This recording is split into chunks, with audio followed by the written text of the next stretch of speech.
सर्वथा अद्भुत और महान थी भक्त उपमन्यु की भक्ति, जो अपना तप आरंभ करते समय भी भूख से ग्रसित थे, किंतु फिर भी जिस दुग्ध के लिए नन्हे उपमन्यु ने अपना तप प्रारंभ किया, वो दुग्ध जब उनके समक्ष प्रस्तुत हुआ तो उन्होंने वही दुग्ध महादेव को ही समर्पित कर दिया। हाँ गौरी पुत्र, प्रलोभन का प्रतिकार कर भक्त उपमन्यु ने त्याग का परिचय दिया, जिसके साथ एक और परीक्षा में सफल हुआ, किंतु अब उसकी अगली परीक्षा का समय निकट था। किसी भी अवस्था में अपने ध्यान को न भटकने देने की परीक्षा, और बालक उपमन्यु की अगली परीक्षा क्या होने वाली थी, इसका विचार मेरे प्रभु भोलेनाथ कर चुके थे। चंद्रदेव,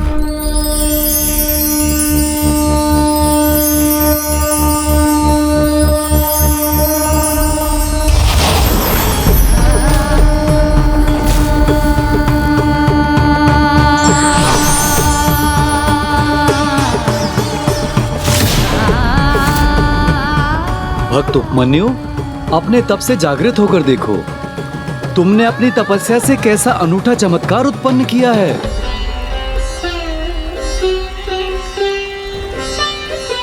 अपने तप से जागृत होकर देखो पुत्र उपमन्यु, इधर देखो, मैं चंद्रदेव स्वयं महादेव के प्रतिनिधि के रूप में तुम्हें आशीष देने आया हूँ।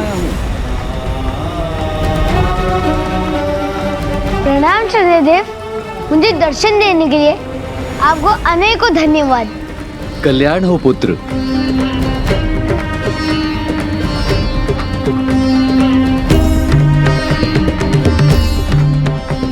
क्या है चंद्रदेव? अक्षय कलश है ये, जिसमें से दुग्ध प्रवाहित होना कभी भी समाप्त नहीं होगा।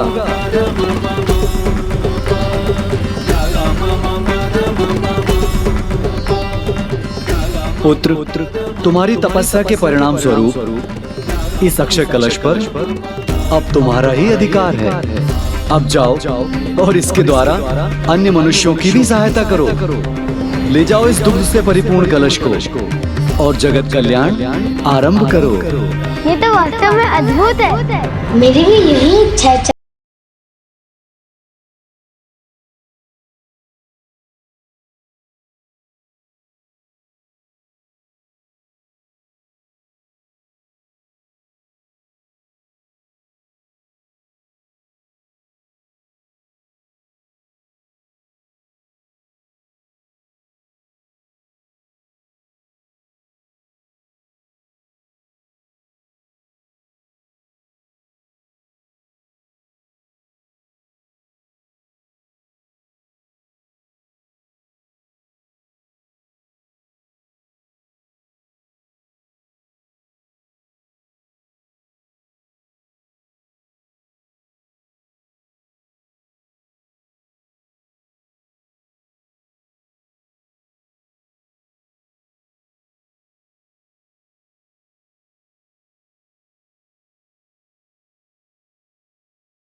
चंद्रदेव उस बालक से संवाद कर उसका ध्यान भ्रमित करने के लिए गए थे, किंतु भक्त उपमन्यु के अद्भुत प्रभाव से स्वयं चंद्रदेव का ही ध्यान अपने लक्ष्य से हट गया।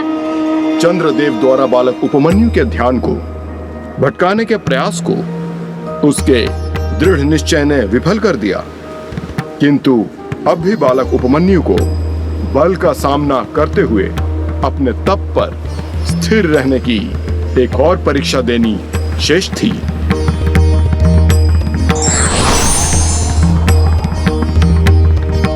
प्रभु, विफलता, प्रलोभन और उसके ध्यान बांटने के प्रयास का तो बालक उपमन्यु ने भली भांति सामना किया, किंतु क्या वो बल से उत्पन्न भय से विचलित हुए बिना रह सकेगा? नंदी जी, आप स्वयं जाके परीक्षण क्यों नहीं कर लेते?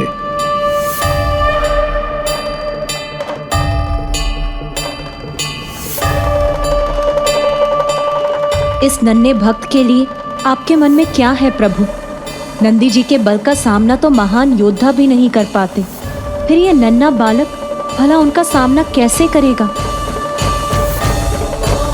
मैं आपका आदेश समझ गया प्रभु। इस परीक्षा को और अधिक कठिन बनाने के लिए अब नंदी उस बालक के समक्ष अपने वास्तविक रूप में नहीं अपितु अन्य रूप में ही जाएगा।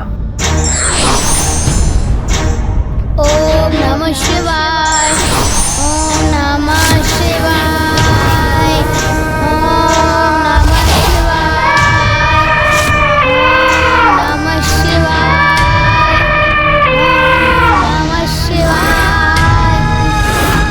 ओम नमः शिवाय, ओम नमः शिवाय, ओम नमः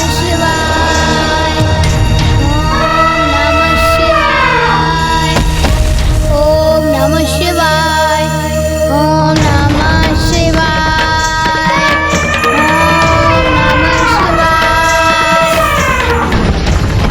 ओम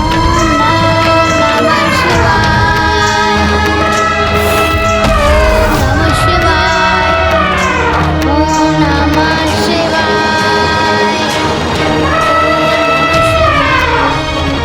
अपने नेत्र खोलो बालक, रोको अपने इस तप को, क्योंकि अब स्वर्गलोक पर तुम्हारी तपोशक्ति का प्रभाव हो रहा है। इसलिए मैं देवराज इंद्र का वाहन ऐरावत तुम्हें ये चेतावनी देने आया हूँ कि इससे पूर्व देवराज इंद्र स्वयं यहाँ आकर तुम्हें रोके, तुम स्वयं ही अपने प्राणों की रक्षा करने हेतु अपने तप को भंग कर दो। ओम नमः शिवाय, ओम नमः शिवाय, ओम नमः शिवाय, ओम नमः शिवाय, ओम नमः शिवाय, ओम नमः शिवाय। स्वामी, ये बालक उपमन्यु द्वारा आपको समर्पित उसके तप से उत्पन्न हुई तपोशक्ति ही है, जिसके कारण वो ऐरावत रूप में नंदी से सामना करने में भी सक्षम हो रहा है। देवी, ये उसके तप का प्रभाव नहीं, अपितु उसके समस्त संचित अच्छे कर्मों का परिणाम है। क्योंकि जब मनुष्य बुरे कर्म करता है तो उसके पूर्व जीवन के बुरे कर्म भी उसका पीछा करते हैं, और जब वो सुपथ पर चलता है तो उसके समस्त अच्छे कर्मों का उसे सुफल प्राप्त होता है। उपमन्यु के अच्छे कर्मों से उत्पन्न तेज ही उसे ऐरावत के रूप में नंदी के समक्ष स्थित रहने का सामर्थ्य प्रदान कर रहा है। ओम नमः शिवाय। अब तुम्हारे इस आचरण से स्पष्ट हो गया है बालक कि तुम्हें रोकने के लिए मुझे तुम पर अपने बल का प्रयोग करना ही होगा। ओम नमः शिवाय, ओम नमः शिवाय, ओम नमः शिवाय, ओम नमः शिवाय, ओम नमः शिवाय, ओम नमः शिवाय, ओम नमः शिवाय, ओम नमः शिवाय, ओम नमः शिवाय, ओम नमः शिवाय, ओम नमः शिवाय, ओम नमः शिवाय, ओम नमः शिवाय, ओम नमः शिवाय, ओम नमः शिवाय। इस बालक में तो इतनी तपो ऊर्जा है, इस ऊर्जा का सामना तो मैं भी नहीं कर पा रहा हूँ। इस बाल तपस्वी की तपो ऊर्जा ने तो मुझे इसे मुक्त करने पर विवश कर दिया।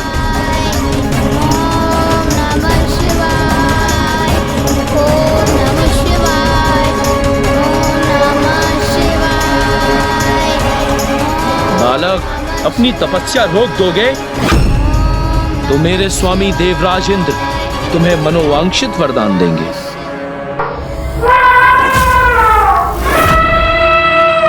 हे महान गजरावत, जो वरदान मुझे चाहिए वो मुझे देवों के देव महादेव ही प्रदान कर सकते हैं।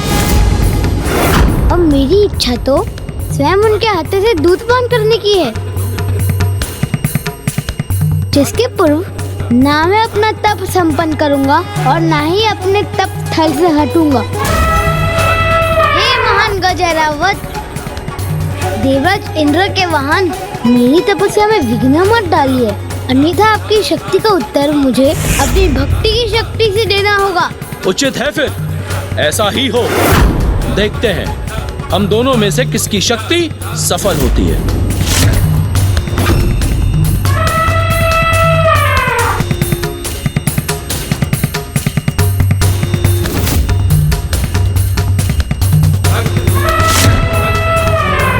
नंदी ऐरावत का रूप धारण कर उस नन्हे बालक तपस्वी पर आक्रमण करने जा रहे थे और वो बाल तपस्वी मात्र दुग्ध के एक पात्र के लिए किसी भी सीमा तक जाने के लिए तत्पर थे। बालक उपमन्यु की अपने लक्ष्य के प्रति असाधारण निष्ठा है। फिर वो लक्ष्य मात्र दुग्ध का एक साधारण पात्र प्राप्त करने का ही क्यों ना हो, उसे प्राप्त करने हेतु वो तो सभी कष्टों और परीक्षाओं का सामना करने के लिए भी तत्पर है। जो लक्ष्य के प्रति बालक उपमन्यु की अटूट निष्ठा का सर्वोच्च उदाहरण है। किंतु कभी कभी ऐसी निष्ठा और दृढ़ता संकट भी उत्पन्न कर सकते हैं गौरीपुत्र। ओम नमः शिवाय, ओम नमः शिवाय, ओम नमः शिवाय, ओम नमः शिवाय, ओम नमः शिवाय।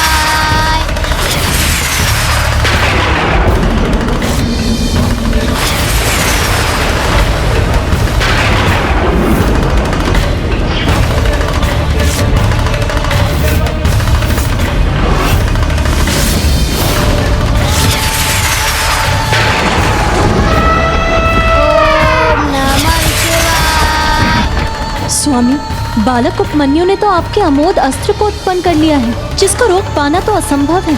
इस वार के बाढ़ से तो कोई भी सुरक्षित नहीं। फिर नंदी जी इससे अपनी सुरक्षा कैसे करेंगे स्वामी?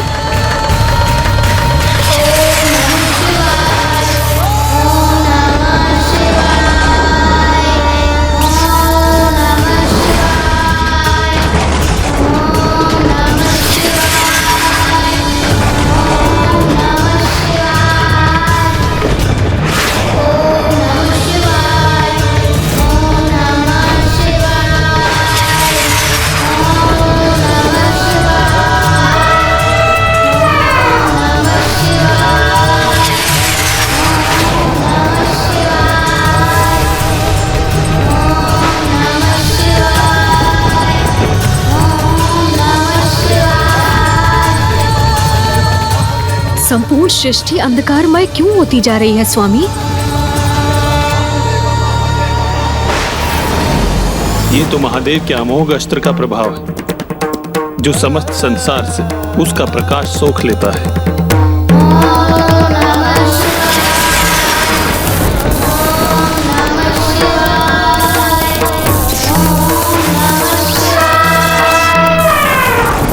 तब तो शीघ्र यदि इसे रोका न गया ना, तो समस्त संसार अपने प्रकाश से वंचित हो जाएगा।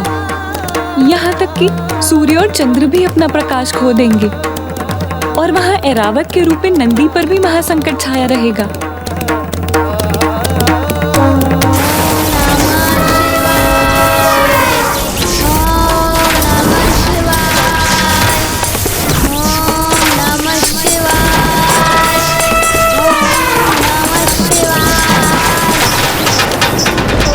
स्वामी, क्या इस अमोघ अस्त्र को रोकने का कोई उपाय नहीं?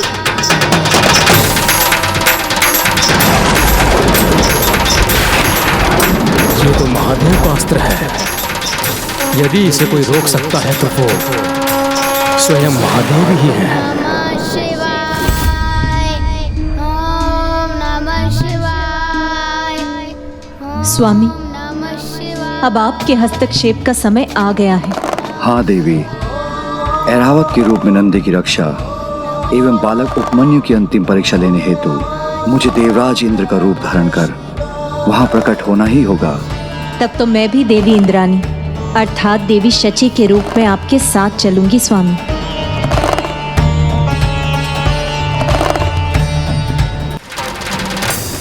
लंकेश, ब्रह्मास्त्र तो मात्र किसी के वरदान से ही प्राप्त किए जा सकते हैं।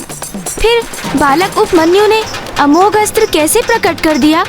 गौरी पुत्र, व्यक्ति को उसके वर्तमान कर्मों का ही नहीं अपितु पूर्व कर्मों का फल भी मिलता है। ये बालक उपमन्यु के पूर्व कर्मों का ही फल था, जो वो समय आने पर अमोघ अस्त्र जैसे ब्रह्मास्त्र को प्रकट कर सका।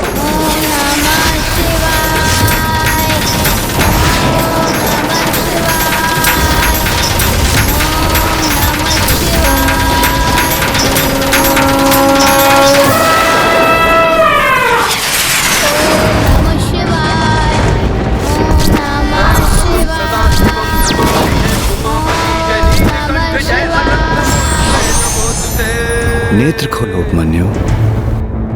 हो भोलेनाथ भक्तों के हो कष्ट से निवारते, ये सृष्टि सारे संकटों से शिव ही है उबारते। ओम नमः शिवाय, ओम नमः शिवाय, ओम नमः शिवाय, ओम नमः शिवाय, ओम नमः शिवाय, ओम नमः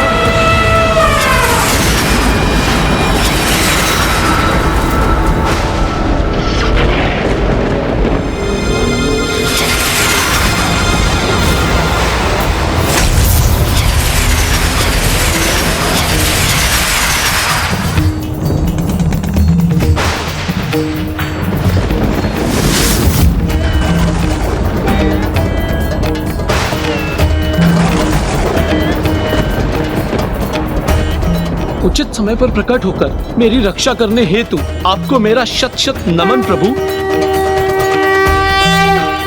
उनके भक्त ने जिस अमोघ अस्त्र को उत्पन्न किया, उसको रोकने हेतु भगवान ने उसे स्वयं अपने में ही समाहित कर लिया।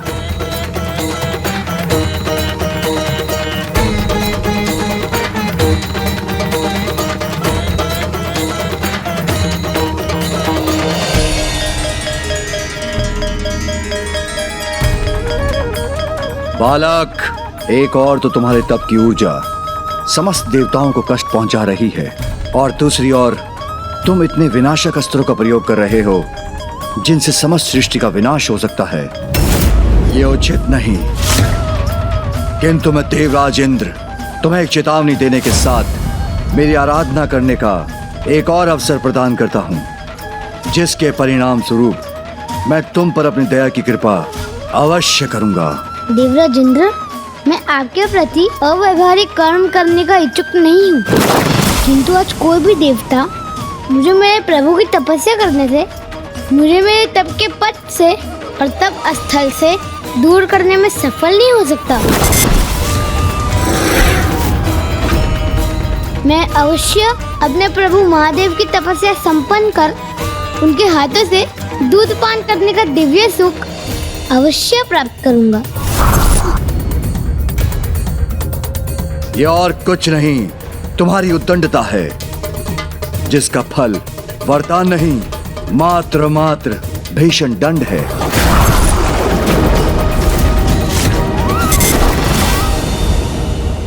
अर्थात अब तो भक्त और भगवान ही एक दूसरे के सम्मुख थे।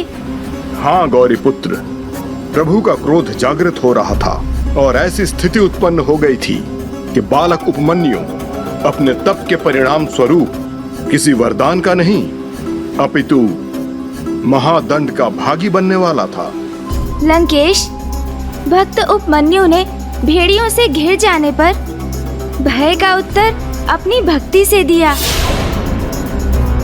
और माता कामधेनु के द्वारा परीक्षा रूपी प्रलोभन का उत्तर श्रद्धा और निष्ठा से दिया। चंद्रदेव के द्वारा उनके ध्यान भटकाने के प्रयास का सामना उन्होंने अपने निश्चय की दृढ़ता से किया और नंदी जी के बाहुबल को अपने तपोबल से निरस्त किया।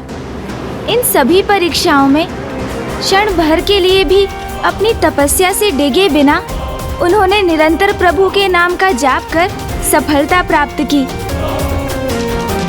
तो फिर उन्हें वरदान के स्थान पर दंड क्यों प्राप्त होने वाला था? आपके इस प्रश्न का उत्तर तो एकमात्र मेरे प्रभु शिव शंकर शंभु के पास ही था, क्योंकि मेरे प्रभु इंद्रदेव का रूप धारण कर वहां प्रकट हो गए थे। तो तुम क्या अपना दंड प्राप्त करने के लिए तैयार हो बालक? मुझे किसी दंड के लिए तैयार होने की कोई आवश्यकता नहीं।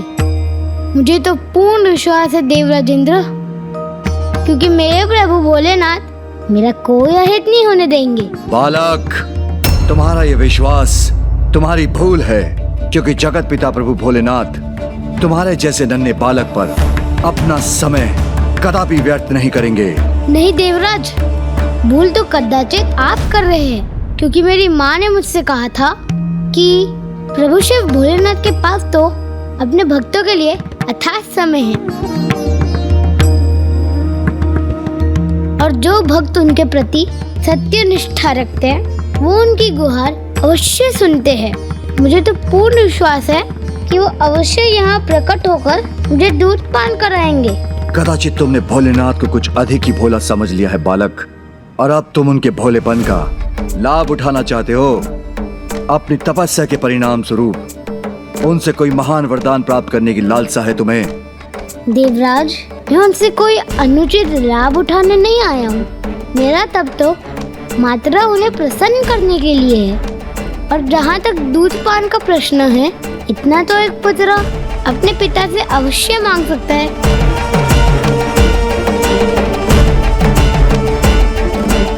और फिर प्रभु शिव शंकर भोलेनाथ तो जगत पिता है, फिर उनसे कुछ मांगने में भला कैसा संकोच?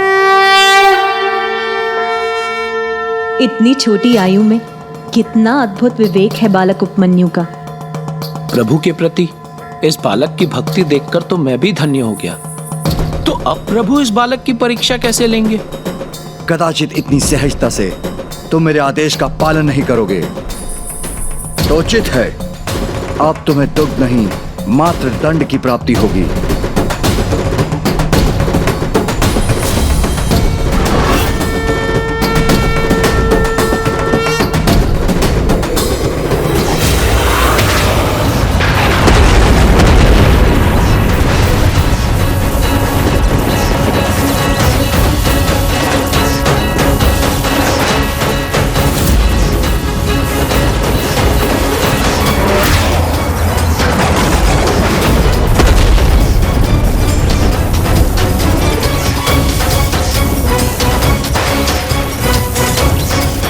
भीषण विद्युत तरंगों का ऐसा भयावह प्रहार है ये।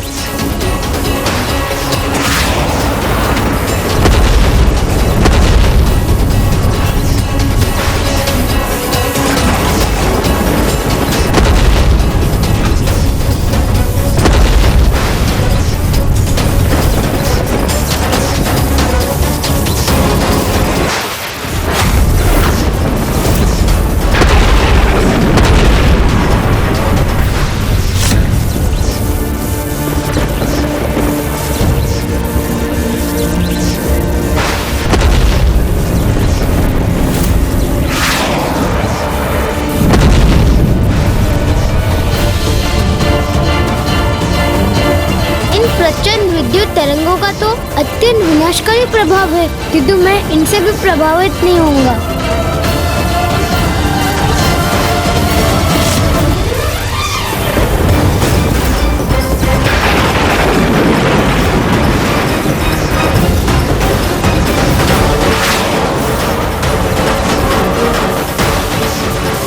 इन विद्युत तरंगों के भयंकर प्रभाव से भयभीत होकर मैं अपनी तपस्या कदापि भंग नहीं करूंगा।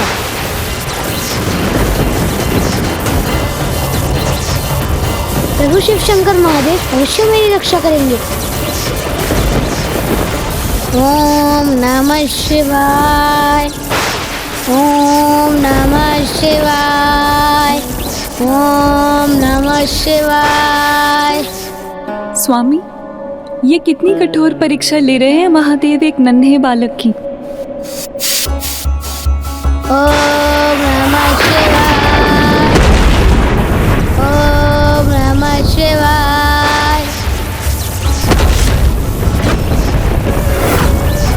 ओम नमः शिवाय।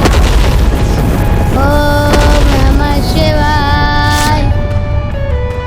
मात्र दूध के एक पात्र के लिए घोर तपस्या कर इतनी कठिन परीक्षाओं में सफलता प्राप्त की बालक उपमन्यु ने, फिर भी प्रभु महादेव की कृपा के स्थान पर उसे उसकी भक्ति और तप का ऐसा विपरीत फल क्यों प्राप्त हो रहा है स्वामी?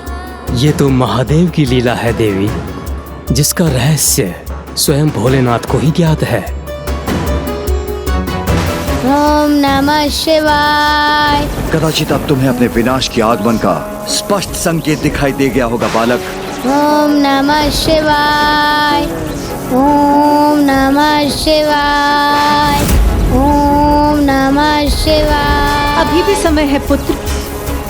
पुत्र, अपना हट त्याग दो और मेरे स्वामी के साथ उनके संयोगी और वाहन महान गज एरावत से क्षमा याचना कर लो, तो संभव है पुत्र कि वो तुम्हें दंडित करने के स्थान पर तुम्हें पर्याप्त दुख प्रदान कर यहाँ से लौटने की अनुमति प्रदान कर दें।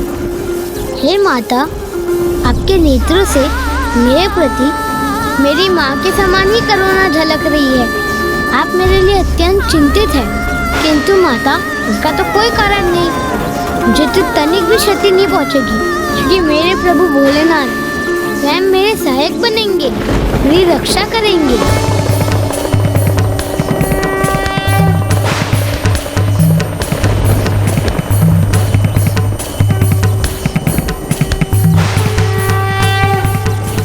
धन्य है तुम्हारी भक्ति और निष्ठा प्रभु के प्रति उपमन्यु। तुम्हारे नन्हे हृदय में तो जैसे भक्ति का सागर ही समाहित है।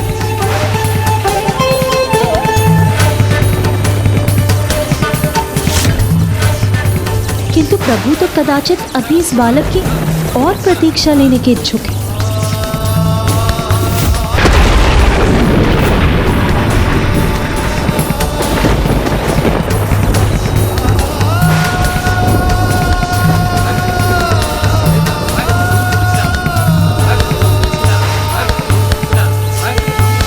हे समस्त सुरों के अधिपति, हे प्रभु सुरेश्वर, हे प्रभु सुरेश्वर, हे प्रभु सुरेश्वर,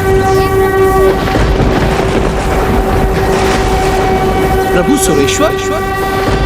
प्रभु सुरेश्वर। प्रभु सुरेश्वर। प्रभु सुरेश्वर। प्रभु सुरेश्वर।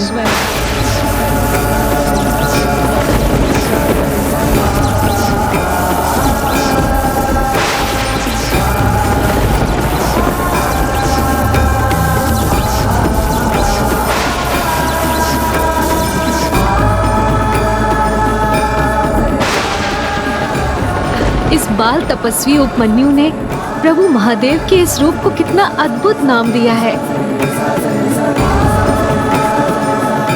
अब जब इस नन्हे बालक ने महादेव को एक नवीन नाम से पुकारा है, तो क्या महादेव प्रसन्न होकर इस नन्हे भक्त को इसका मनोवांछित वरदान देंगे?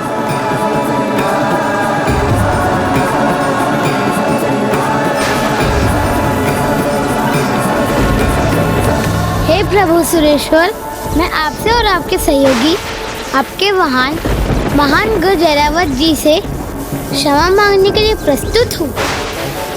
उचित कार्य में कोई विलंब किए बिना अपनी इच्छा से अथवा अज्ञानतावश की गई अपनी किसी भी भूल के लिए आपसे क्षमा मांगता हूँ।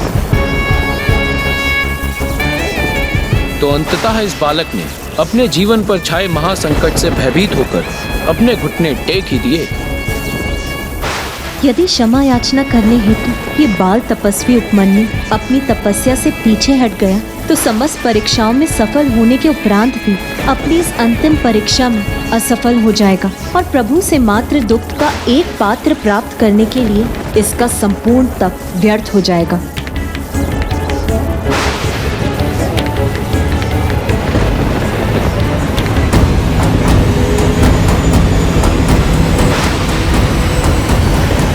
प्रभु सुरेश्वर, मैं आपसे और आपके सहयोगी आपके वाहन महान गज ऐरावत जी से क्षमा मांगने के लिए प्रस्तुत हूँ।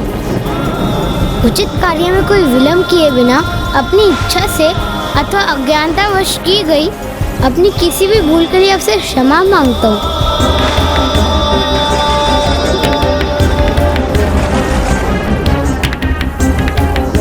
किंतु आप अपने इन विद्युत तरंगों के प्रहारों से जो विचलित देखकर ये मत समझ लीजिएगा देवराज कि मैं अपनी तपस्या को अधूरा छोड़कर यहाँ से कहीं चला जाऊंगा। अपनी भूलों के लिए क्षमा याचना अवश्य करूंगा मैं, किंतु अपने मार्ग से कदापि नहीं हटूंगा। फिर भले ही आप मुझे अपने प्रहारों से भस्म ही क्यों ना कर दे।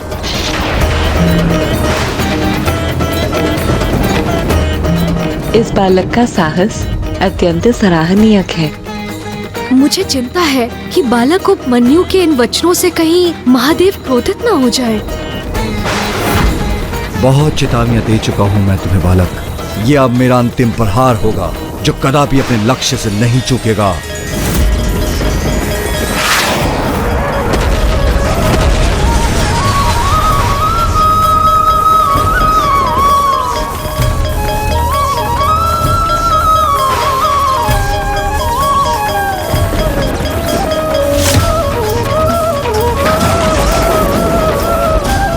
परिणाम जो भी हो, मैं तो प्रभु की तपस्या में ही लीन रहूंगा।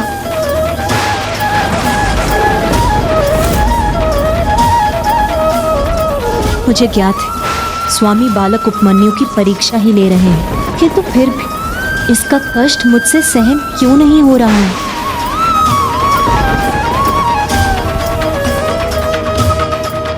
क्या बालक उपमन्यु की ये परीक्षा उसके लिए अत्यधिक कठोर तो प्रमाणित नहीं होगी? मुझे आशा है कि महादेव के द्वारा ये इस बालक की अंतिम परीक्षा होगी।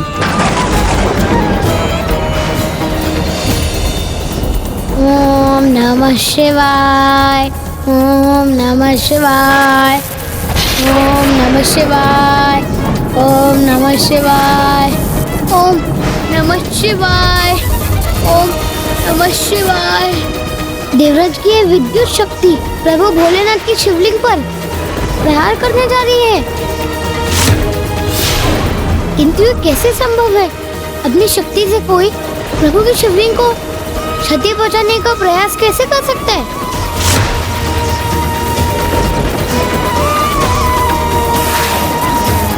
इन्होंने तो प्रभु की शिवलिंग पर प्रहार कर दिया, किंतु देवराज इंद्र का वज्र प्रहार इतना घातक और शक्तिशाली है कि वो जिस किसी से भी टकरा रहा वो नष्ट हो जा रहा है।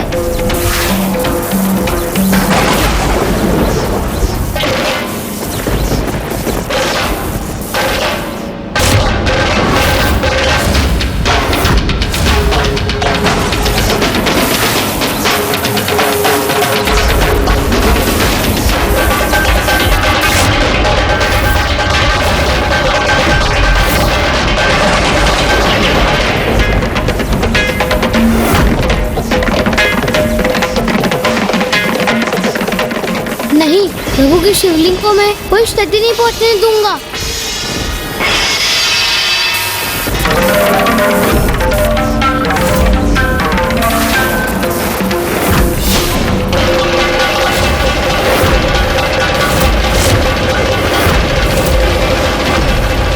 प्रभु महादेव, ओम नमः शिवाय, ओम नमः शिवाय, ओम नमः शिवाय, ओम नमः शिवाय।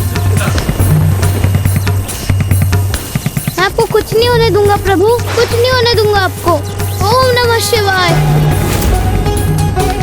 ये तो भक्ति की पराकाष्ठा है, जहाँ एक भक्त अपने प्राणों को पूर्ण रूप से अपने भगवान को समर्पित कर देता है। ओम नमः शिवाय, ओम नमः शिवाय, ओम नमः शिवाय, ओम नमः शिवाय, ओम नमः शिवाय, ओम नमः शिवाय। बालक उपमन्यु, उठो पुत्र।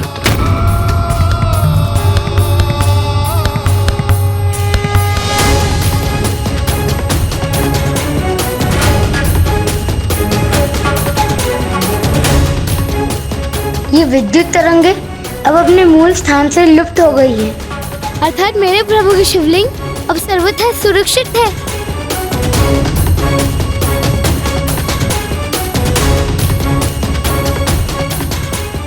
अब तुम्हारी तपस्या और परीक्षा संपन्न हुई। उठो और देखो कौन है तुम्हारे समक्ष। देखो वत्स, तुम्हारे प्रभु, तुम्हारे शिव है तुम्हारे समक्ष, तुम्हारे शिव है तुम्हारे समक्ष।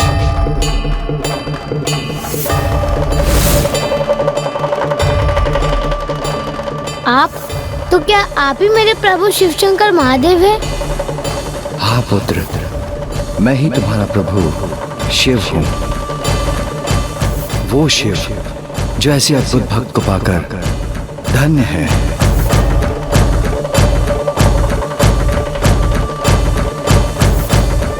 नहीं, मुझे विश्वास नहीं होता कि आप ही मेरे प्रभु हैं, क्योंकि मेरे माँ के वर्णन के अनुसार तो महादेव त्रिशूल धारण करते हैं। उनके साथ सदा नंदी जी उपस्थित रहते हैं, किंतु आपके साथ तो ये महान गजरावत और माता सची हैं। इसलिए आप तो सुरेश्वर अर्थात देवराज इंद्र ही है। अवश्य आप मुझे प्रसन्न कर मेरी तपस्या रोकने हेतु ही स्वयं को प्रभु शिव पुकार रहे हैं।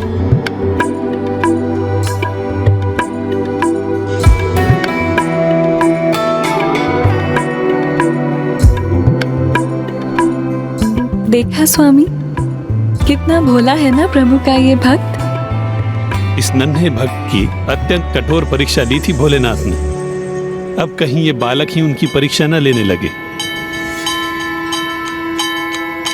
माँ ने मेरे प्रभु शिव शंकर का वर्णन किया था मुझसे। नागराज वासुकी उनके कंठ के आभूषण हैं, अपने मस्तक पर त्रिपुंड लगाते हैं, उनकी जटाएं रुद्राक्ष माला से बंधी हैं, और जिन्होंने स्वयं चंद्रमा को अपनी शीश पर धारण किया है वही है मेरे प्रभु जगत पिता महादेव। उनके साथ सदा माँ पार्वती रहती हैं, जो शक्ति स्वरूपा भी है और सौम्यता की प्रतीक भी।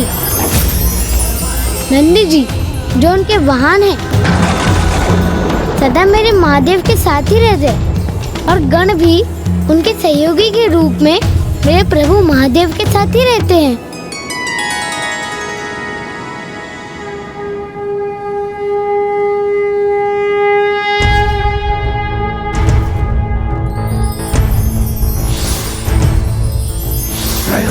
सदा शिवम नमामि हे उमापति जय नीलकंठ जय अनंत नमोस्तुते नमोस्तुते।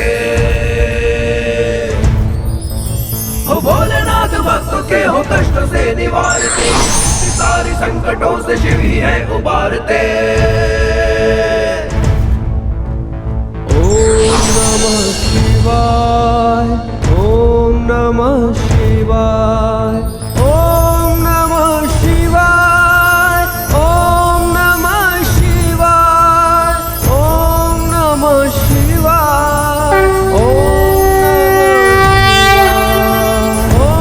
नमः शिवाय, ओम नमः शिवाय, ओम नमः शिवाय, ओम नमः शिवाय।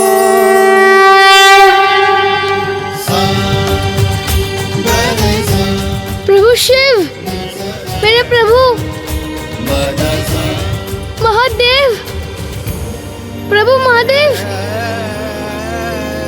क्षमा कीजिए प्रभु, मैं आपको पहचान नहीं सका, क्योंकि मैंने इसके पूर्व आपको शिवलिंग स्वरूप में ही देखा था ना। मुझे क्षमा कीजिए प्रभु, क्षमा कीजिए मुझे।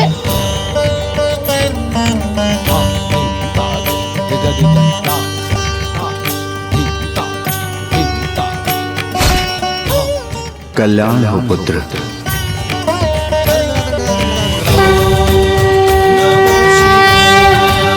नमो मैं तुम्हारे तप से प्रसन्न हूँ पुत्र, और तुम्हारे द्वारा मेरे स्वरूप को दिए गए नाम सुरेश्वर से भी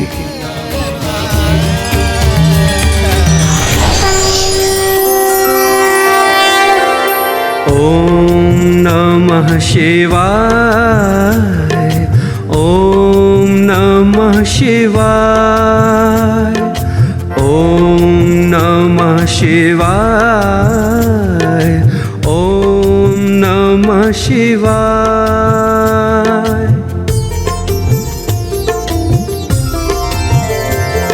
त्र्यंबकं सदाशिवं नमामि हे उमापति, जय नीलकंठ जय अनंत नमोस्तुते नमोस्तुते।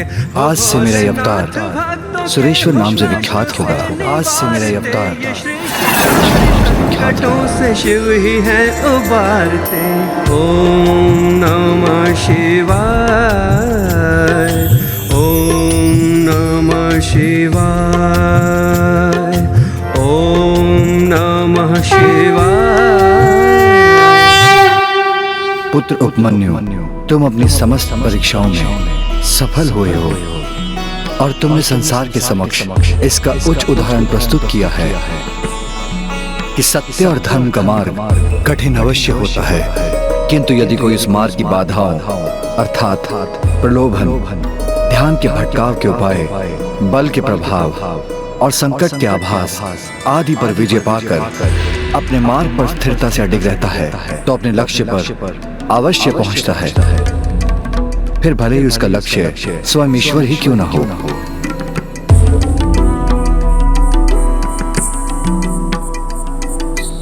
तुमने मुझे पिता के स्थान पर रखकर मात्र दुग्ध पान करने के लिए मेरी तपस्या की थी, इसलिए मैं तुम्हें आशीष देता हूँ। आज से तुम मेरे पुत्र कहलाओगे और मैं तुम्हें दुग्ध का सागर प्रदान करता हूँ। कर्पूर गौरम करुणावतारम संसार सारम भुजगेन्द्रहारम सदा वसंतं हृदयारविंदे भवं भवामी सहितं नमामि।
अद्भुत, सर्वथा अद्भुत है ये दृश्य।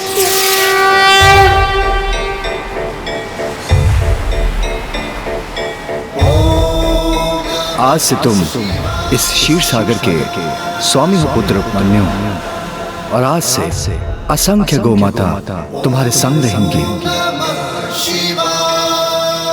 पुत्र, आज तुमने ये सिद्ध कर दिया कि एक निष्ठा भक्ति से मनुष्य कुछ भी प्राप्त कर सकता है। यहाँ तक कि इस जन्म के पुण्यों का फल इसी जन्म में ही पाया जा सकता है। तुम्हारे जैसे बालक की माता कहलाने में मुझे अत्यंत प्रसन्नता होगी पुत्र, और मेरा आशीर्वाद है कि श्रेष्ठतम ऋषि मुनियों में सदैव तुम्हारी गणना होगी। और साथ ही आज से मैं तुम्हें अक्षय कुमार पद भी प्रदान करती हूँ।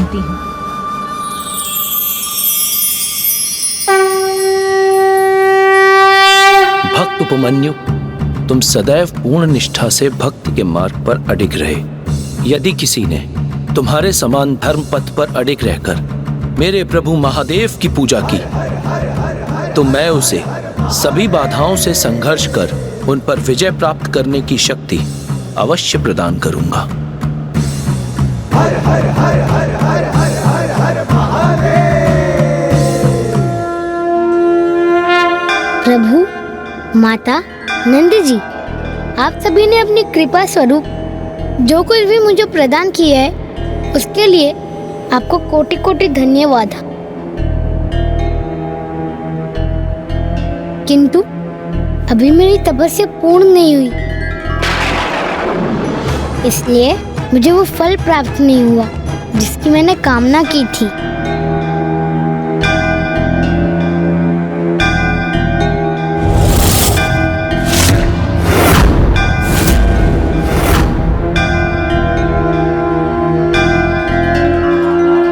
नहीं पुत्र, तुम्हारे तप में कोई अपूर्णता नहीं रही, इसलिए तुम्हारी इच्छा अनुसार मैं स्वयं तुम्हें अपने हाथों से दुग्धपान कराऊंगा।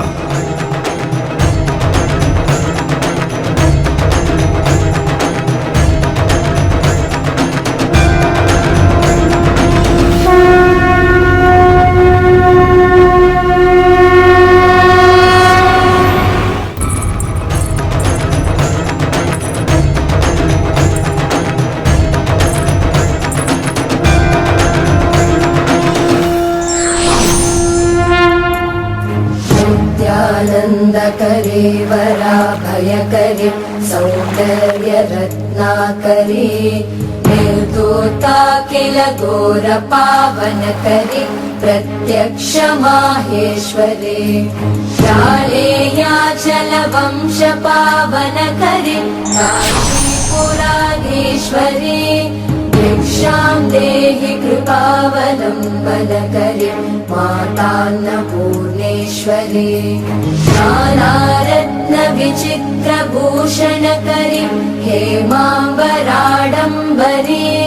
मुक्ताहार विलम्बमान विलसन् कक्षोज कुम्भेश्वरे पूर्वी सर्वजनेश्वरी भगवती मातान्नपूर्णेश्वरी मातान्नपूर्णेश्वरी।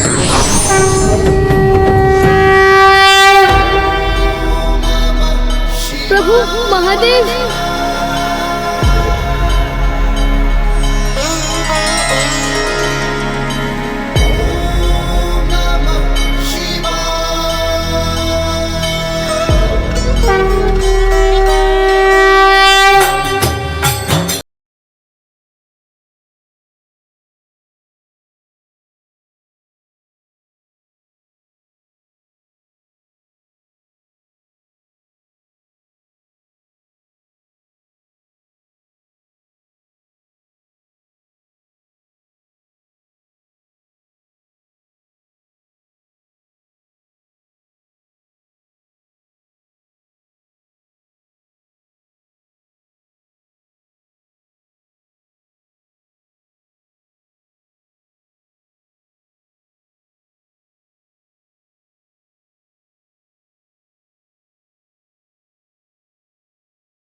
बालक उपमन्यु को अंततः वो प्राप्त हो ही गया जिसकी उन्होंने इच्छा की थी।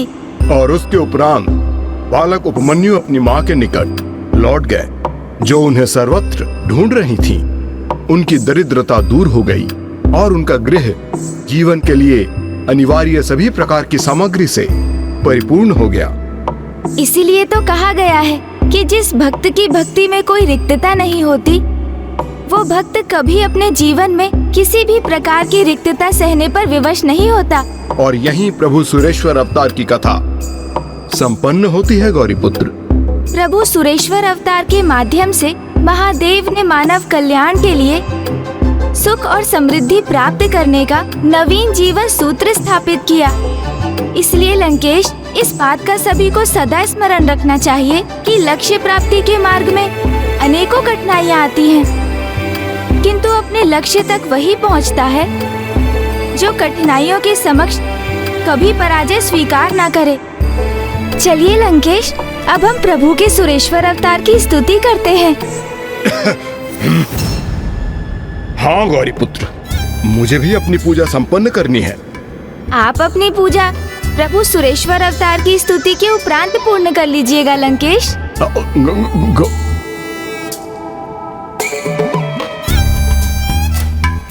प्रभु सुरेश्वर को स्वयं से रुष्ट होने का कोई कारण नहीं देना चाहिए मुझे।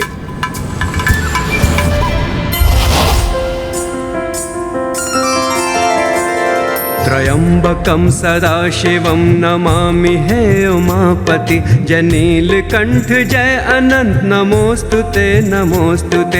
हो भोलेनाथ भक्तों के हो कष्टों से निवारते। ये सृष्टि सारे संकटों से शिव ही है उबारते।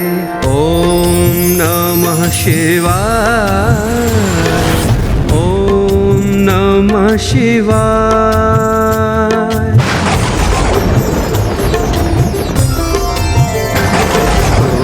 हुए उपमन्यु जब तो मारने उनको चले, तब भक्ति देख शिव जी अपने वास्तविक रूप में मिले। क्षीर सागर और परम भक्ति का पद दे दिया। सुरेश्वर बन के प्रेम भावना को प्रदर्शित किया।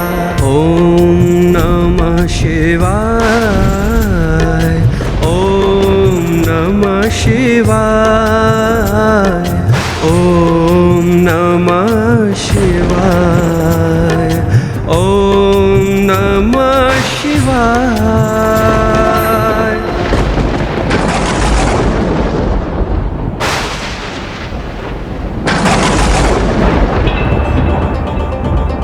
क्या हुआ लंकेश?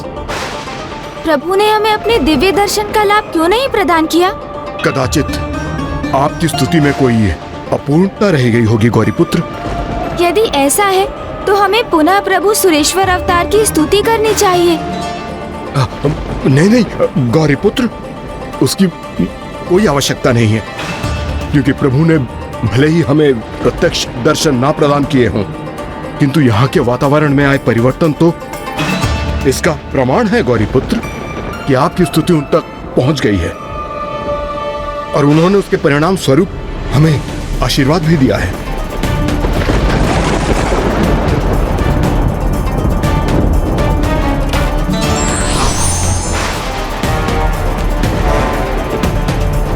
अब मैं 108 बार बेलपत्र से प्रभु का अभिषेक करने जा रहा हूं गौरीपुत्र, जिसे समाप्त करने के पश्चात मैं आपको प्रभु के अगले अवतार की कथा सुनाना आरंभ करूंगा। मैंने तो पूर्ण निष्ठा और श्रद्धा से प्रभु सुरेश्वर अवतार की स्तुति की थी, फिर उन्होंने हमें दिव्य दर्शन प्रदान क्यों नहीं किए? ओम नमः शिवाय, ओम नमः शिवाय, ओम नमः शिवाय, ओम नमः शिवाय,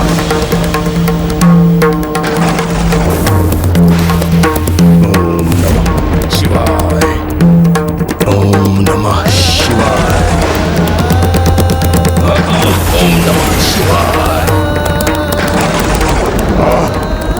क्या प्रभु सुरेश्वर मुझे कोई संकेत तो नहीं दे रहे हैं? ओम नमः शिवाय, ओम नमः शिवाय, ओम नमः शिवाय, ओम नमः शिवाय। कहीं प्रभु मुझसे कुपित तो नहीं? उन्हें प्रसन्न करने हेतु मुझे अपनी पूजा शीघ्र संपन्न करनी चाहिए। ओम नमः शिवाय। ओम नमः शिवाय। ओम नमः शिवाय। ओम नमः शिवाय। ओम नमः शिवाय।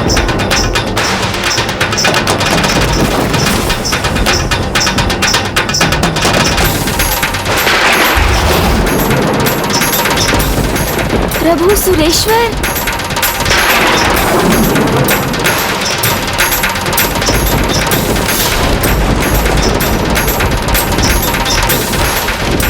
ओम नमः शिवाय। ओम नमः शिवाय।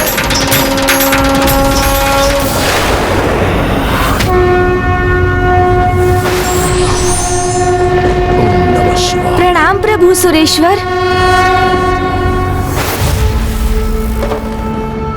ओम नमः शिवाय।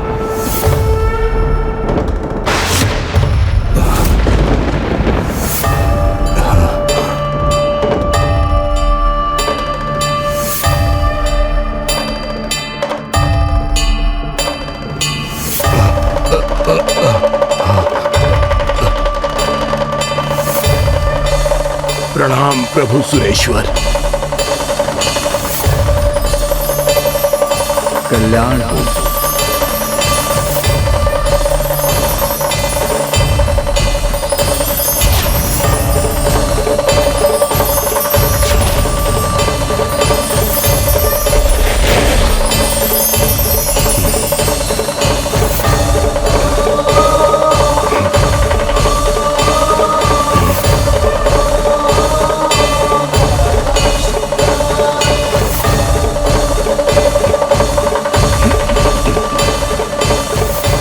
ये कैसी लीला है प्रभु आपकी।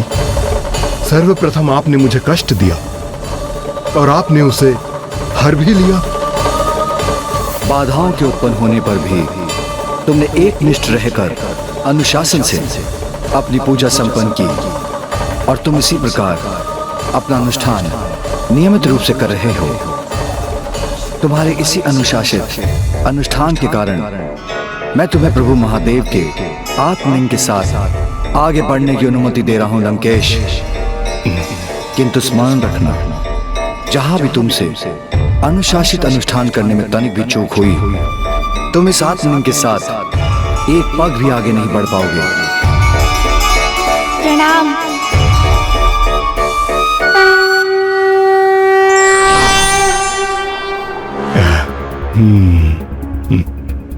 क्या हुआ लंकेश, आप इतने आनंदित क्यों हैं? क्यों, आपने क्या देखा नहीं गौरी पुत्र? एक बार पुनः प्रभु शिव शंकर शंभू के अवतार ने मुझे अपना आशीष प्रदान किया। प्रभु ने आपको आशीष दिया? कैसे? उन्होंने कहा कि जब मैं अपना अनुष्ठान भंग करूंगा तभी आत्मलिंग को आगे ले जाने के अवसर से वंचित होऊंगा। अर्थात ऐसा कदापि नहीं होगा गौरी पुत्र, क्योंकि लंकेश रावण तो सदैव अनुशासित रहकर ही अनुष्ठान करता है। उचित कहा आपने। अनुशासन तो अत्यंत महत्वपूर्ण है, क्योंकि अनुशासन से ही व्यक्ति समस्त सुखों को प्राप्त कर सकता है और अनुशासनहीनता के कारण व्यक्ति स्वयं को प्राप्त धन एवं संपत्ति को भी गंवा बैठता है। उचित कहा आपने गौरी पुत्र। अनुशासन की ये सीख और स्वयं को अनुशासित रखना मैंने प्रभु के ही एक अवतार से सीखा था, जो संसार में पुनः अनुशासन स्थापित करने के लिए ही प्रकट हुए थे। ये प्रभु के कौन से अवतार थे लंकेश? ऋषि दुर्वासा। ऋषि दुर्वासा।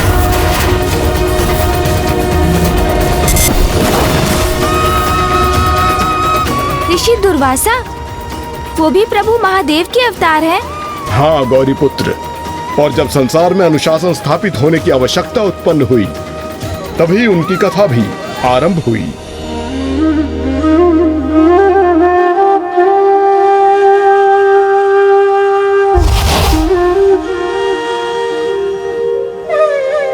ये वो समय था जब सभी अनुशासन का महत्व भूलते जा रहे थे, यहाँ तक कि देवता भी स्वर्ग के भोग विलास में डूबकर अपना अनुशासन खो रहे थे, अहंकारी और प्रमादी होने लगे थे।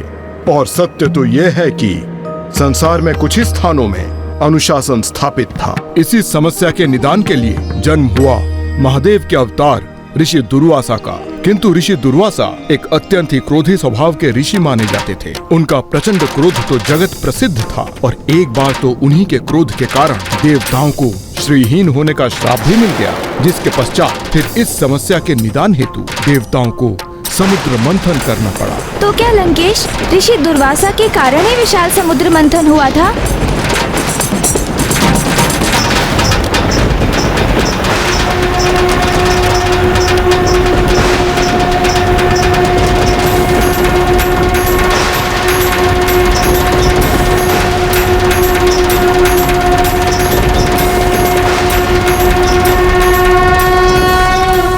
हाँ गौरी पुत्र, यही कथा अब मैं आपको सुनाने जा रहा हूँ।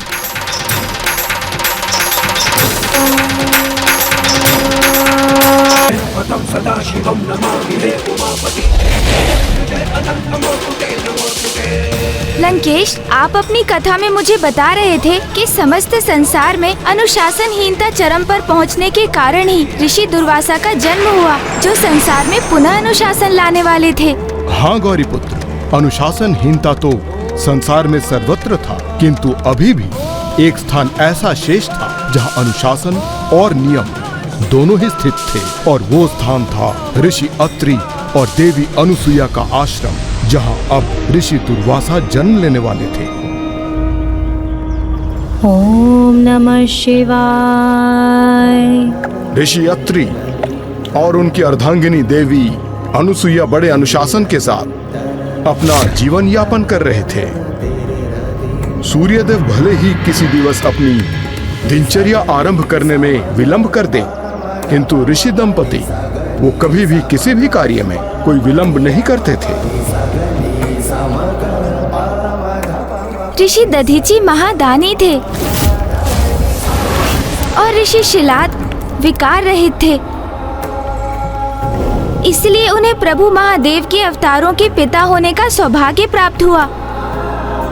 तो क्या ऋषि अत्रि और उनकी अर्धांगिनी माता अनुसुईया अपने अनुशासन के कारण इस महान पुण्य के भागी बने? प्रभु के ऋषि दुर्वासा अवतार का अधिक श्रेय तो माता अनुसुईया को ही जाता है, किंतु एकमात्र अनुशासन ही उनका श्रेष्ठ गुण नहीं था। महानतम तपस्वियों में भी उनकी गणना थी, क्योंकि उन्होंने ऋषियों के तप के विघ्नों को दूर करने हेतु 10 सहस्त्र वर्षों की दीर्घ अवधि के लिए तपस्या की थी। और चित्रकूट में 10 वर्षों के अकाल के समय, जब भूख प्यास से मनुष्य एवं जीव जंतुओं के जीवन संकट में आ गए थे, तब माता अनुसुईया ने अपने घोर तप के तपोबल से उस भीषण अकाल में भी भूख प्यास मिटाने वाले फल और कंद मूल उत्पन्न कर दिए थे।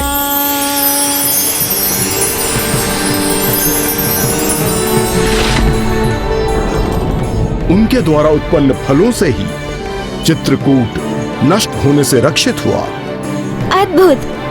तो लंकेश, क्या यही कारण था कि प्रभु महादेव ने उनके पुत्र के रूप में अपना अगला अवतार लिया? नहीं गौरी पुत्र, ये तो उनकी महानता का आरंभ मात्र था। उनका सर्वश्रेष्ठ गुण था उनके द्वारा एक निष्ठा से पतिव्रत धर्म का पालन करना, जिसके कारण वो मात्र महादेव के अवतार की ही नहीं, अपितु ब्रह्मदेव एवं श्री हरि नारायण के अवतारों की माता बनी। इतना ही नहीं, तीनों त्रिदेवियां उनके समक्ष पराजय स्वीकार करने पर विवश भी हुई थीं। किंतु फिर ऐसा क्या हुआ कि त्रिदेवी माताओं को ही उनके समक्ष पराजित होना पड़ा? बताता हूँ गौरी पुत्र, किंतु आपके संज्ञान के लिए ये भी महत्वपूर्ण है कि ये कथा मात्र ऋषि दुर्वासा के जन्म से ही नहीं जुड़ी, अपितु इस कथा का संबंध तो दत्तात्रेय एवं चंद्रमा के जन्म से भी है। तो फिर शीघ्र बताइए कि आगे क्या हुआ था? त्रिदेवी माताओं को माता अनुसुईया के समक्ष क्यों और कैसे विवश होना पड़ा था? एक ऐसी स्पर्धा में जिसके उत्प्रेरक देवर्षि नारद थे। देवर्षि नारद? हाँ गौरी पुत्र, चित्रकूट में माता अनुसुईया के चमत्कार के उपरांत उनकी ख्याति तीनों लोकों में गूंज उठी थी। इसलिए देवर्षि नारद उनके दर्शन करने ऋषि अत्रि के आश्रम पहुंच गए। और जब वो वहां से लौटे तो माता अनसुईया के धर्म परायणता से इतने प्रभावित थे कि उनका ही नाम और उनका ही गुणगान था उनकी जिह्वा पर। किंतु उन्हें यह ज्ञात नहीं था कि उनके द्वारा माता अनसुईया का निरंतर गुणगान उनके और त्रिदेवियों के मध्य एक गहरा भेद उत्पन्न करने वाला था। नारायण नारायण। प्रणाम माते। कल्याण है देवर्षि। आप तीनों भूलोक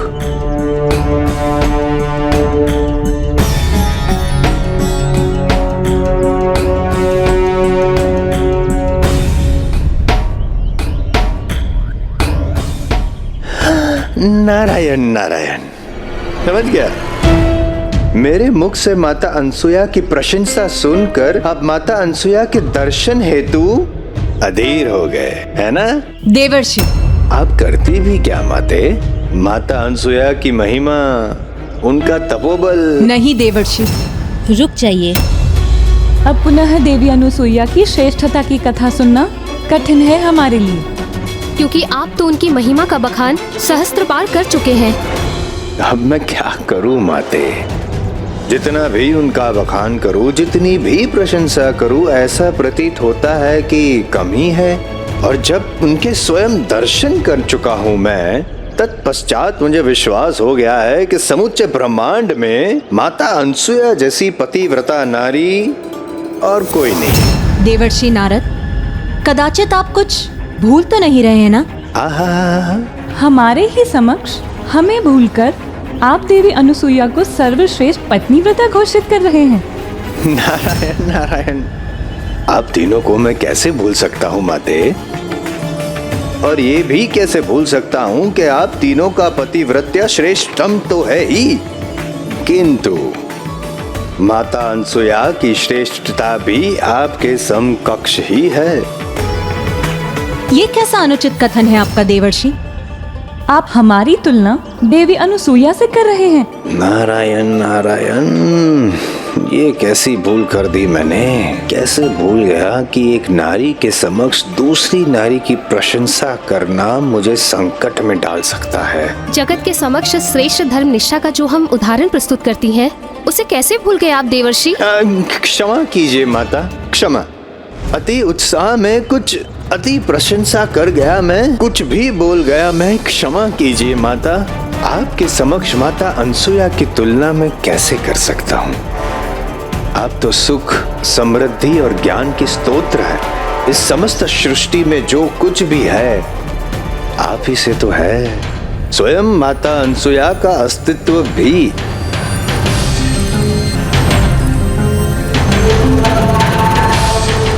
देवर्षि नारद ने तो अपना पक्ष अत्यंत शीघ्र परिवर्तित कर लिया।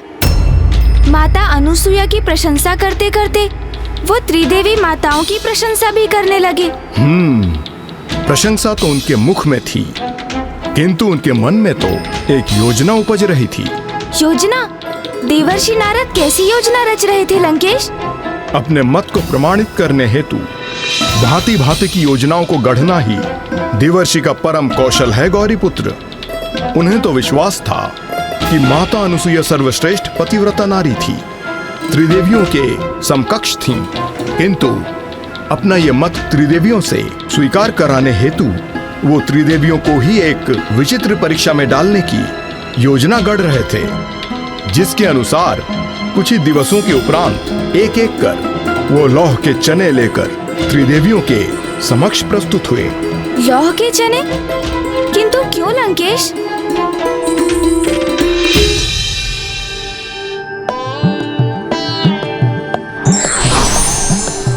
राम माते। नारायण नारायण। माते, अनेक दिवसों से आपके हाथों के स्वादिष्ट पकवान का आनंद प्राप्त नहीं हुआ। क्योंकि बहुत दिवसों के उपरांत ही आपको इस माता का स्मरण हुआ है देवर्षि नारद।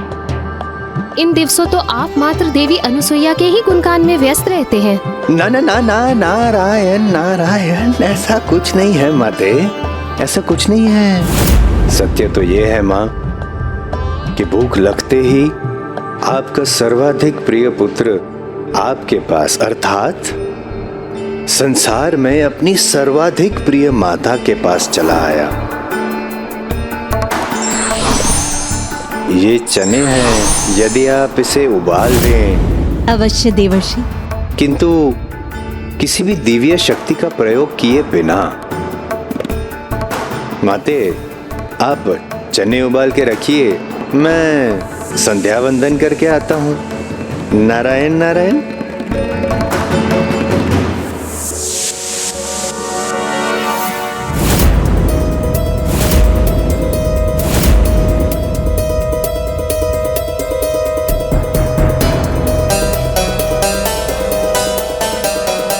लौह के चने? ये तो लोहे के हैं। इन्हें कैसे पकाया जा सकता है? ये चने हैं, यदि आप इसे उबाल दें, किंतु किसी भी दिव्य शक्ति का प्रयोग किए बिना।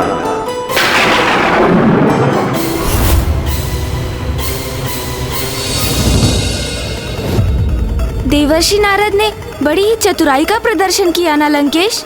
तीनों माताओं को अपनी सर्वाधिक प्रिय माता कहा और तीनों को ही लौह के चने उबालने के लिए दे आए। ये चतुराई नहीं थी गौरी पुत्र, अभी तो कुछ अधिक ही चतुर बनने का प्रयास था उनका। नारायण नारायण कहकर जिन नारायण का वो स्मरण सदैव करते हैं, कदाचित उन्हीं से ये गुण प्राप्त किया होगा उन्होंने। फिर क्या हुआ लंकेश? फिर देवी पार्वती, वो देवी सरस्वती, आपके पुत्र ने तो मुझे दुविधा में ही डाल दिया है। उन्होंने मुझसे कहा कि उन्हें भूख लगी है और मैं उनकी सर्वाधिक प्रिय माता हूँ और उनके भोजन हेतु उनके लिए ये चने उबाल दूं। अच्छा, देवर्षि ने तो मुझे भी सर्वाधिक प्रिय माता पुकार कर लोहे के चने थमा गए। और उन्होंने तो मेरे साथ भी ऐसा ही किया है।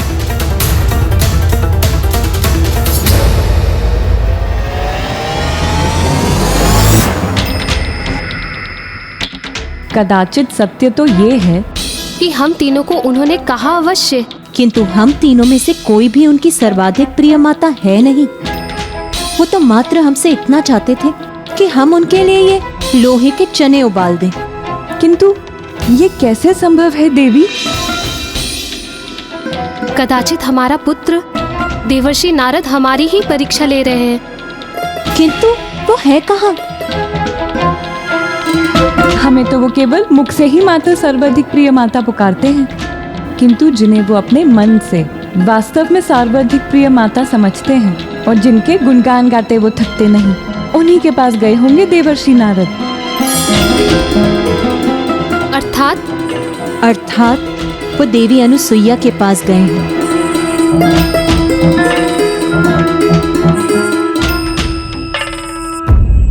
नारायण नारायण। प्रणाम माते। माते, आपने तो समस्त चित्रकूट की भूख मिटाई थी, तो मेरी ये प्रबल इच्छा एवं विनती है तो मुझे भी आपके हाथों का भोजन प्राप्त हो। अवश्य देवर्षि, ये तो मेरा परम सौभाग्य होगा, क्योंकि आपने मुझे माता पुकारा है और माता का कर्तव्य होता है अपने पुत्र को भोजन प्रदान करना। तो कहिए, क्या भोजन प्राप्त करना चाहते हैं आप? माता, आप मेरी वो माता हैं जो मुझे सर्वाधिक प्रिय है, तो अपने इस पुत्र देवर्षि नारद के लिए ये चने उबाल दीजिए बस। अवश्य। माते, इस अंतराल में अपनी संध्या वंदन संपन्न करके लौटता हूँ। नारायण नारायण। तीनों माताओं के मध्य ये कैसी स्पर्धा उत्पन्न कर रहे थे देवर्षि नारद? और अंततः कौन सी माता लौह के चनों को उबालने में सफल हुई? ये स्पर्धा तो ये निर्धारित करने के लिए हो रही थी गौरी पुत्र कि समस्त ब्रह्मांड में श्रेष्ठतम पतिव्रता देवी कौन थी?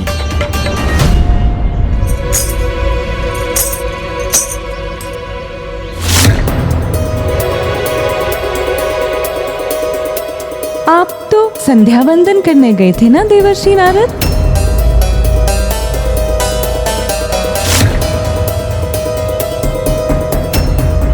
फिर आपके यहाँ होने का क्या प्रयोजन है देवर्षि?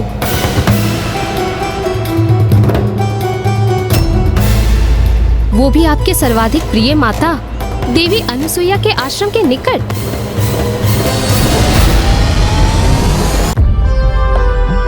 क्षमा माते, संध्या वंदन करने ही गया था, किंतु किंतु क्या देवर्षि?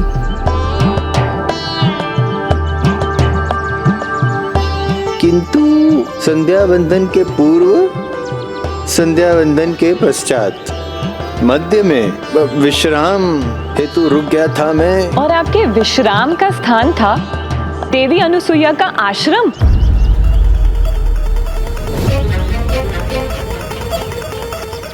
हम तीनों को लौह के चने देकर आप देवी अनुसुईया के आश्रम क्यों पहुंच गए?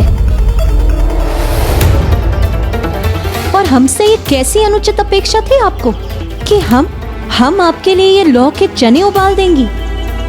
हम हमारी दिव्य शक्ति से उन्हें उबलो चनों में आवर्षित परिवर्तित कर सकती थी, किंतु आपने ही तो हमें उन्हें हमारी दिव्य शक्ति के बिना उबालने की अवस्था में रखा था। तो फिर आप हमारी ये परीक्षा क्यों ले रहे हैं? हम इन लोहे के चनों को उबालकर कैसे दें आपको? अब उसकी आवश्यकता नहीं है माते। जो लोह के चने थे वो तो उबल चुके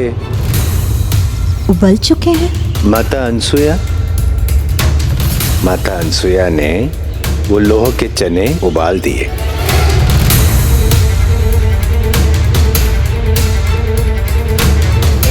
ये कैसे संभव है? हमारे साथ परिहास कर रहे हैं आप? बिना किसी चमत्कार, बिना किसी दिव्य शक्ति के उन लौह के चनों को कोई कैसे उबाल सकता है?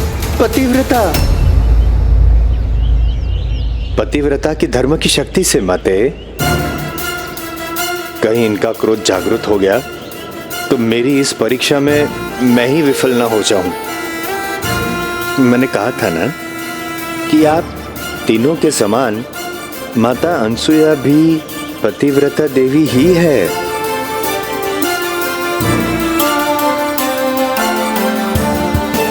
नहीं, विश्वास नहीं हो रहा है माते।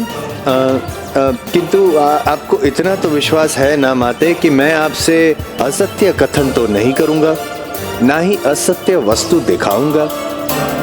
तो जो सत्य है वही दिखा रहा हूं माते।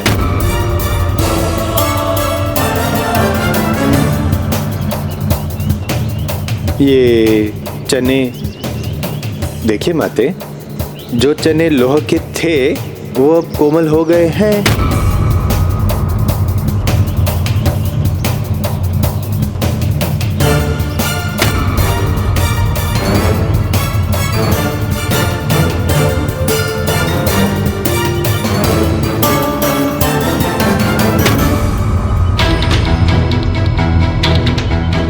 अत्यंत आश्चर्य की बात है। ये कैसे संभव है? उस कार्य में सफलता कैसे प्राप्त की देवी अनुसुईया ने, जो सर्वथा असंभव है? हाँ लंकेश, माता अनुसुईया ने इतने असाध्य कार्य को कैसे संपन्न कर दिया? गौरीपुत्र, अपनी ममता के साथ साथ माता अनुसुईया ने अपने एक और महान गुण का प्रयोग किया था।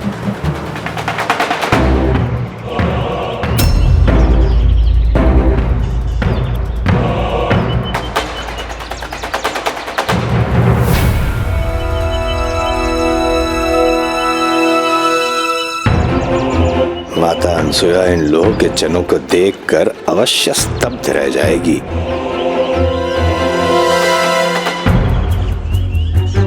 मेरी अपेक्षा के विपरीत माता तो इन्हें देखकर तनिक भी विचलित नहीं हुई, अभी तो उनके मुख पर तो मंद मुस्कान आ गई।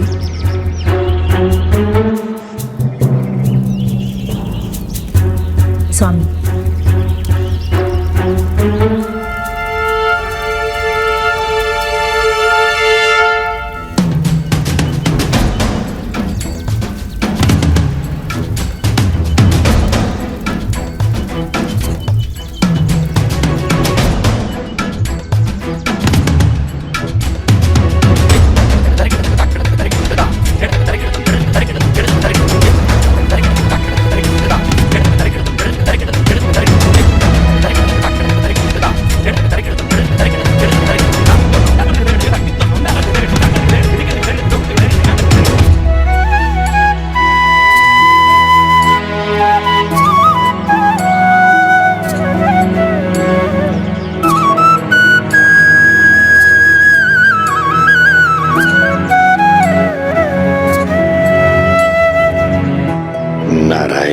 नारायण।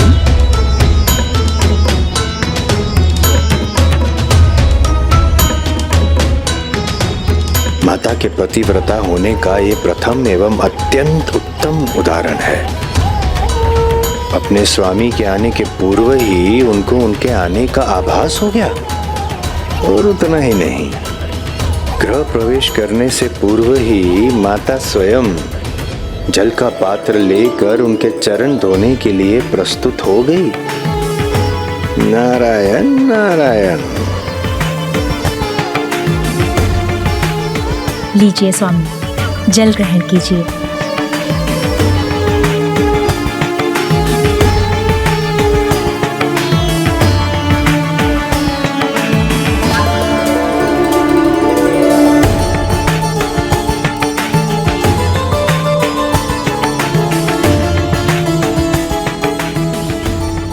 अब मैं स्वामी के चरणों के इस जल का उचित प्रयोग करूंगी।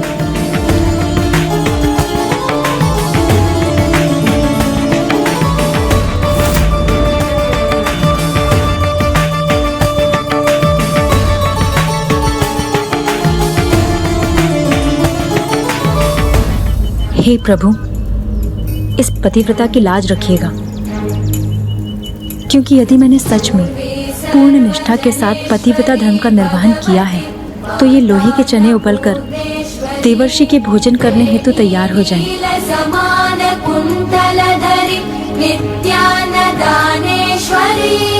साक्षात् मोक्षकरी सदा शुभकरी काशीपुराधीश्वरी भिक्षां देहि कृपावलम्बनकरी माता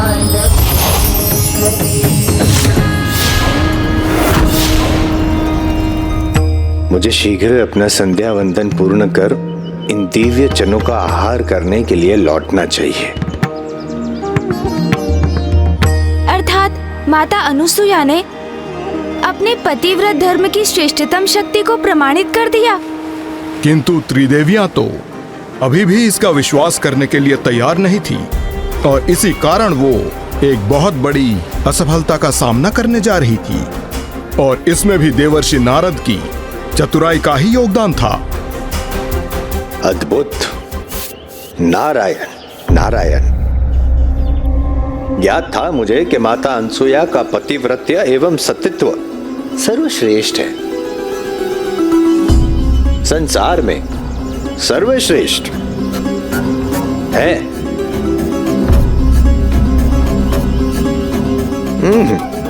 ये लोग चने थे, अब कोमल चने हैं।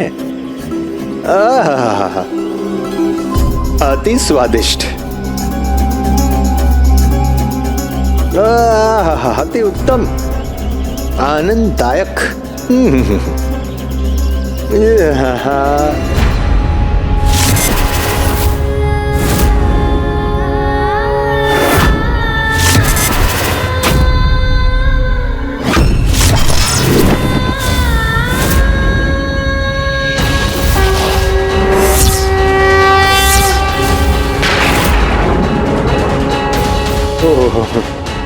माता पार्वती में तो मुझे माता दुर्गा की छवि दिखाई दी।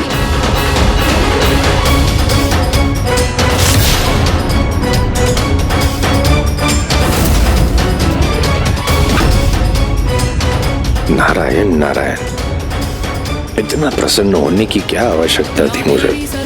अब तीनों माताएं एक साथ मुझसे रुष्ट हो गई है। इनके क्रोध का भागी बना तो मेरी रक्षा कोई नहीं कर सकेगा।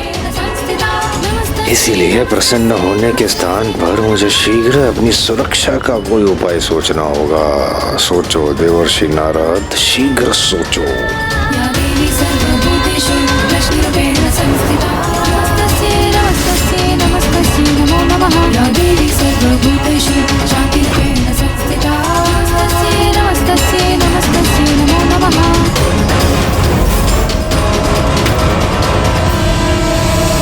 क्षमा क्षमा माते, क्षमा माता। मैं अबोध बालक हूँ, अज्ञानी बालक हूँ, आपका प्रिय बालक हूँ।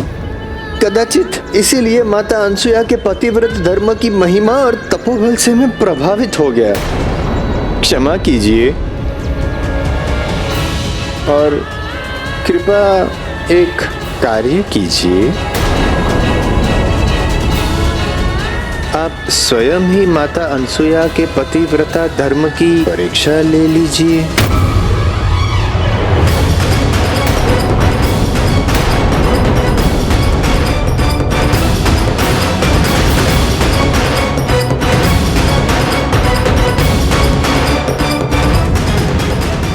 मुझे ज्ञात है माते कि आप देवियां मेरा विश्वास करने में असमर्थ हैं,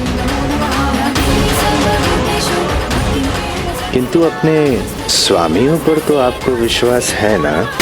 क्यों ना आप उनसे ही कहे कि वे माता अनसुया की पतिव्रता होने की परीक्षा ले लें।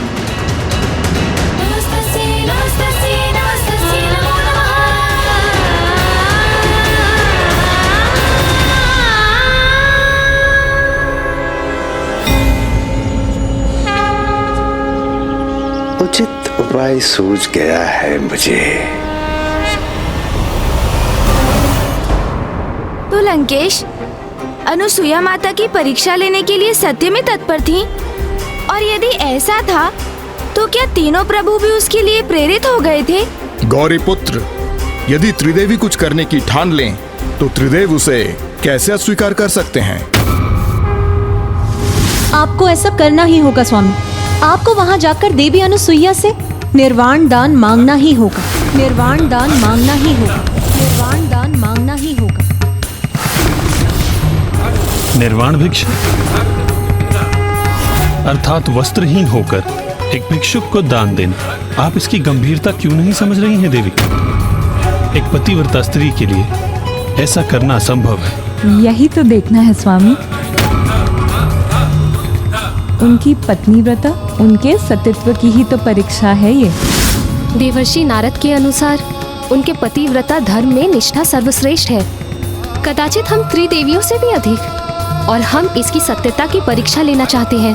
किंतु देवी, ये तो परीक्षाओं की सभी सीमाओं का भी चरम है। वास्तविक परीक्षा तो चरम पर पहुंचकर ही होती है, क्योंकि यदि उन्होंने आपको भिक्षा देना स्वीकार किया तो अपने पतिव्रत धर्म से भटक जाएंगी, और यदि उन्होंने ऐसा नहीं किया तो वो अपनी तपोशक्ति खो देंगी। किंतु ये परीक्षा मात्र एक परीक्षा तक ही सीमित नहीं रहेगी, क्योंकि जिस परीक्षा के परिणाम स्वरूप साक्षात ईश्वर के दर्शन प्राप्त हो, वो तो एक वरदान स्वरूप ही होती है।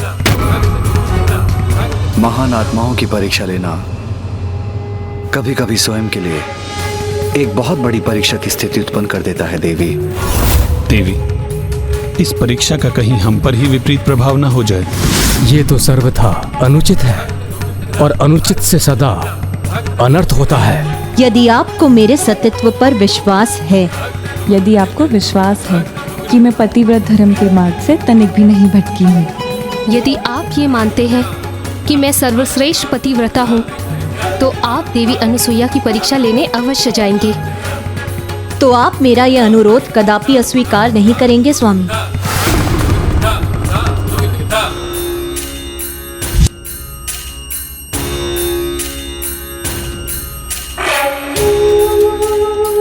देवी, मेरी दृष्टि में आप सदैव सर्वश्रेष्ठ थीं। और सदा सर्वश्रेष्ठ ही रहेंगी आप। आपकी श्रेष्ठता पर मुझे तनिक भी संदेह नहीं है देवी, इसलिए आपका यह निवेदन मैं अवश्य स्वीकार करूंगा।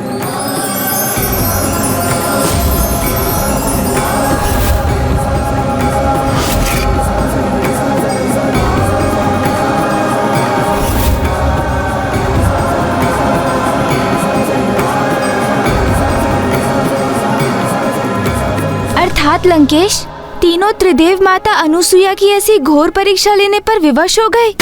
हाँ गौरी पुत्र, अन्य कोई विकल्प ही नहीं था उनके समक्ष। शीघ्र ही उन्हें देवी अनुसुईया की परीक्षा लेने के लिए प्रस्थान करना था।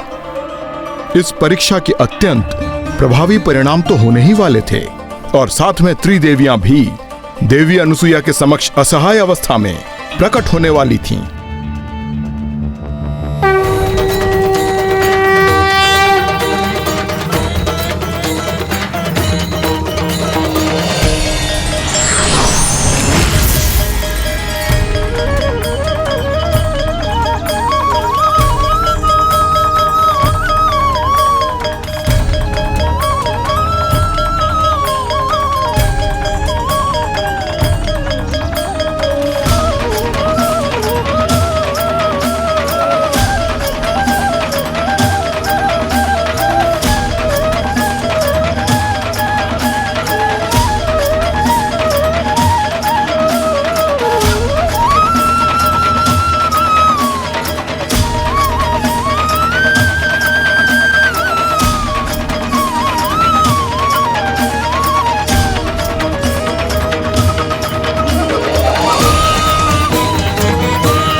भिक्षाम देहि।